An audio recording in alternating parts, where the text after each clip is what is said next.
র্যাগিংটা আসলে একেবারেই অনুপস্থিত ছিল। তবে আ বিচ্ছিন্ন ঘটনা হিসেবে দু একটা আমরা দেখতে পাচ্ছি। এবারও আমরা দেখেছি। 54তম আবর্তনের শিক্ষার্থীরা যখনই যেদিনই ক্যাম্পাসে এসেছে সেই দিনই কিন্তু আমরা জাকসুর পক্ষ থেকে আমরা এন্টি র্যাগিং সেল গঠন করেছি এবং আমাদের সেই এন্টি র্যাগিং সেলে আমাদের ৬ জন জাকসুর নির্বাচিত প্রতিনিধি এবং আমাদের ২ জন সহকারী প্রক্টর আছেন। তো শিক্ষার্থীরা আসার পর থেকে আমরা বেশ কিছু অভিযোগ আমাদের এন্টি র্যাগিং সেলে এসেছে।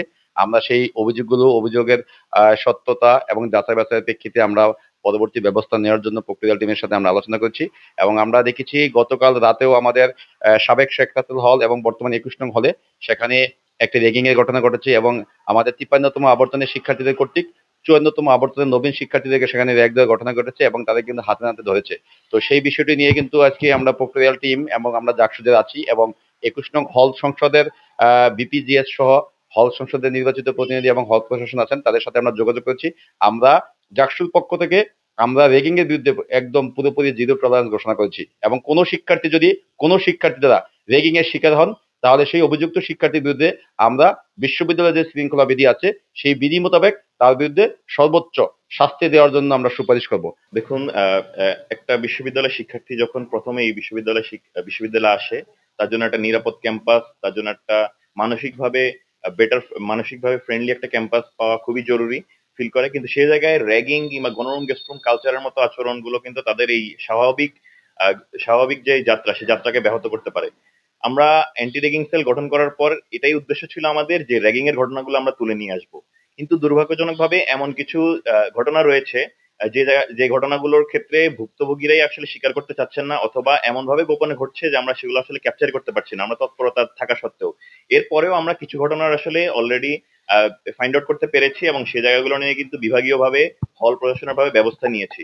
কিন্তু আমরা গতকালকে যে ঘটনাটা দেখতে পেয়েছি এবং একই সাথে নারী হলের মাঠের যে ঘটনাগুলো দেখতে পেয়েছি, এই ঘটনাগুলো আসলে খুবই দুঃখজনক। আমরা জাকসুর পক্ষ থেকে এই ঘটনাগুলো যেন পুনরাবৃত্তি না ঘটে, প্রথমত বিশ্ববিদ্যালয়ের প্রশাসন যেন র্যাগিং এর ঘটনাটাকে সুষ্ঠুভাবে সংজ্ঞায়িত করে এটার শাস্তির বিধানটা যেন যথাযথ হয়, এবং দ্বিতীয়ত কোনো হলে কিংবা কোনো বিভাগে ঘটনা ঘটলে সেখানে যেন কোনো প্রকার ভয়ভীতি জড়তার জায়গা না থাকে, জন্য আমরা অ্যানোনিমাসলি সেই তথ্যগুলো কানেক্ট করার ক্ষেত্রে একটা গুগল ফর্ম রিলিজ করেছি। আমরা আশা রাখছি সেই জায়গাগুলো আমরা যাচাই বাছাই করে আমরা আমাদের পদক্ষেপগুলো নিব। আমরা জাকসুর পক্ষ থেকে বলতে চাই, র্যাগিং এর বিরুদ্ধে আমরা সর্বোচ্চ সোচ্চার রয়েছি এবং র্যাগিং এর ব্যাপারে আমরা জিরো টলারেন্স নীতি গ্রহণ করছি। জাহাঙ্গীরনগর বিশ্ববিদ্যালয়ে গত ২ বছরের কথা আমরা যদি দেখি, র্যাগিংটা আসলে একেবারেই অনুপস্থিত ছিল। তবে বিচ্ছিন্ন ঘটনা হিসেবে দু একটা আমরা দেখতে পাচ্ছি। এবারও আমরা দেখেছি। তবে বিশ্ববিদ্যালয় প্রশাসনের এ ব্যাপারে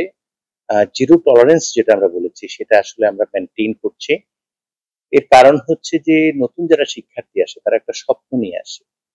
তাদেরকে যখন এ ধরনের র্যাগিং দেওয়া হয় তারা এক ধরনের অসুস্থ এবং অস্বাভাবিক অভিজ্ঞতার ভিতর দিয়ে তাদের বিশ্ববিদ্যালয়ের জীবন শুরু করে এবং তার একটা নেতিবাচক প্রভাব তার মধ্যে থাকে, যার শিকার পরবর্তীতে আসা শিক্ষার্থীদের মধ্যেও পড়ে। সেই জন্য আমরা বলেছি যে সংখ্যায় যত কমই হোক বা এটা বিচ্ছিন্ন ঘটনা বা যাই বলা হোক না কেন, কোনো অবস্থাতেই র্যাগিং এর বিষয়গুলোকে প্রশ্রয় দেওয়া হবে না। তার অংশ হিসেবে সকলেই আপনারা দেখেছেন যে আমরা শিক্ষার্থী প্রায় ১৬ জন এক বিভাগে, তাদেরকে সাময়িক বরখাস্ত করা হয়েছে এবং অধিকতর তদন্ত সাপেক্ষে দোষ যদি আমরা পাই তাহলে নিশ্চয়ই আইন অনুযায়ী যথাযথ পদক্ষেপ গ্রহণ করা হবে। এর অর্থ হচ্ছে এটা যে অন্যান্য শিক্ষার্থীদের জন্য আমাদের মেসেজ হচ্ছে এটা যে জাহাঙ্গীরনগর বিশ্ববিদ্যালয় প্রত্যেকটি শিক্ষার্থী তার নিজস্ব আসনে থাকবে, এটা আবাসিক বিশ্ববিদ্যালয়, এবং অত্যন্ত স্বাভাবিক এবং সুস্থ একটা পরিবেশে তার শিক্ষা কার্যক্রম চালিয়ে যাবে। এর ব্যত্যয় ঘটানো যে কোনো কার্যক্রমের বিরুদ্ধে প্রশাসন সোচ্চার। আমরা যে সিদ্ধান্ত নিয়েছি সেটা হচ্ছে তার মধ্যে অন্যতম। গতকাল শুনলাম যে একটা হলে একই ডিপার্টমেন্টের ছাত্র, সম্ভবত বায়োকেমিস্ট্রি ডিপার্টমেন্ট, তারা 53rd বেস 54th বেসকে এক প্রকার র্যাগিং এর ব্যবস্থা করেছে। এটা শোনার সাথে আমি খুব মর্মাহত যেমন হয়েছে, আমি সাথে সাথে সেটা প্রশাসনকেও জানিয়েছি, বিশেষ করে প্রক্টর বডিকে। তো প্রথম কথা হচ্ছে এটা অত্যন্ত দুঃখজনক এবং আমাদের জন্য এক প্রকার বিব্রতকর। এই কারণে আমরা তো র্যাগিং এর ব্যাপারে একেবারে জিরো টলারেন্স প্রশাসনের পক্ষ থেকে।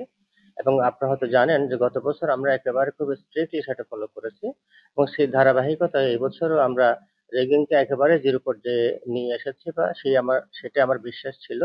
কিন্তু আমি বাই দিস টাইম শুনতে পারলাম যে বিভিন্ন হলে, ছোট হোক বড় হোক, আহ বিভিন্ন পর্যায়ে এই র্যাগিংটা চলছে। বিশেষ করে একটা হলে তো গতকাল আমি আজকে সকালকে ছবিতেও দেখলাম, একটা ভিডিও ক্লিপও দেখলাম। তো যদি এটা হয়ে থাকে এটা অত্যন্ত দুঃখজনক, এবং এটা আমি মনে করি যদি এরকম হতে থাকে এই প্রক্রিয়াটা কোনো সময় আবার যদি পুনরাবৃত্তি ঘটে, এটা জাহাঙ্গীরনগরের জন্য একটা অত্যন্ত লজ্জাজনক বিষয় হিসেবে পরিগণিত হবে। তো এটা শোনার সাথে সাথে প্রশাসন এটার জন্য ব্যবস্থা নিয়েছে। আমি কয়েকবার প্রক্রিয়াল বোর্ডের সাথে কথা বলেছি এবং আমরা নির্দেশ দিয়েছি প্রশাসনের পক্ষ থেকে এটা অতি দ্রুততার সাথে যেন হল প্রশাসন এবং প্রক্রিয়াল বোর্ডে এর উপযুক্ত ব্যবস্থা গ্রহণ করে। আমরা জাহাঙ্গীরনগর বিশ্ববিদ্যালয়ে 2018 সালে প্রণীত শিক্ষার্থী শৃঙ্খলা যে অধ্যাদেশ আছে, সেখানে 5 ধারায় স্পষ্ট করে উল্লেখ আছে বিশ্ববিদ্যালয় ক্যাম্পাসে যে কোনো নির্যাতনমূলক যে কোনো কর্মকাণ্ড, র্যাগিং, এগুলো করা যাবে না এবং র্যাগিং একটি শাস্তিযোগ্য অপরাধ। এবং আমরা এই বছর 54তম আবর্তন বিশ্ববিদ্যালয়ে যখন আসে তখন আমরা কিন্তু এই প্রজ্ঞাপনটি আবার সকলকে স্মরণ করিয়ে দিয়েছি এবং সকল শিক্ষার্থীকে অনুরোধ করেছি এই ধরনের কর্মকাণ্ড থেকে নিজেদেরকে নিবৃত্ত রাখার জন্য। তারপরেও গত পরশুদিন দিবাগত রাতে আমাদের হলের ক্যাম্পাসের 21 নং হলে একটি ঘটনা ঘটেছে এবং সেই পরিপ্রেক্ষিতে আমরা তথ্যউপাত্ত হল প্রাধ্যক্ষ মহোদয়ের মাধ্যমে আমরা যে উপাত্তগুলো পেয়েছি, অভিযোগ পেয়েছি, সেই অভিযোগের পরিপ্রেক্ষিতে বিশ্ববিদ্যালয় কর্তৃপক্ষ অধ্যাদেশে প্রণীত যে ক্ষমতা আছে তার মোতাবেক 16 জন শিক্ষার্থীকে অভিযুক্ত করেছেন প্রাথমিকভাবে রিপোর্টের উপর ভিত্তি করে, এবং তাদের বিরুদ্ধে তাদেরকে টেম্পোরারি তাদেরকে বহিষ্কার করেছেন। এবং একই সাথে বিশ্ববিদ্যালয় কর্তৃপক্ষ একটি তদন্ত কমিটি গঠন করেছেন এবং সেই কমিটিকে 21 কর্মদিবসের মধ্যে রিপোর্ট প্রদানের জন্য অনুরোধ করেছেন। আমরা আশা করছি সেই রিপোর্টটি অতি শীঘ্রই আমরা যথাযথ সময়ে আমরা পাবো।